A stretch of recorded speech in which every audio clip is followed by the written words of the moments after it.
नमस्कार, मी Yogesh Lavale, ग्रीनटेक्स agro science या कंपनीचा प्रतिनिधी आहे. आज आपण राजूभाऊ सावके यांच्या शेतात आलेलो आहे. काही 8 दिवसापूर्वी त्यांनी आपलं कंपनीचे ह्युमिस्टार आणि 1919 हे प्रोडक्ट वापरले होते. तर जाणून घेऊ त्यांच्या तोंडून कसे वाटले रिझल्ट ते. भाऊ, सर्वप्रथम तुमचं नाव, नंबर सांगा, मोबाईल नंबर. माझं नाव राजू सावके, मोबाईल नंबर 83 29 15 15 83.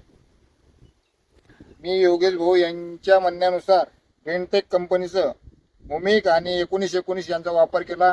8 दिवसानंतर आता क्वालिटी चांगली अशी दिसायला लागली, पाहून बघून घ्या. पहिल्यापेक्षा चांगला रिझल्ट आहे. आधी आपली हळद छोटी छोटी होती ना, हा, आता 8 दिवसाच्या नंतर आपल्याला काय फरक वाटते याच्यात? आता फरक थोडा हिरवापणा वाढायला, थोडी हिरवी पडली आणि वाढ बी सुद्धा झाली. इतर शेतकऱ्यांना काय सांगू शकाल की बा या प्रोडक्ट बद्दल, कंपनीच्या किंवा प्रोडक्ट बद्दलची माहिती? प्रोडक्ट चांगले आहेत, वापरायला काही हरकत नाही. धन्यवाद भाऊ.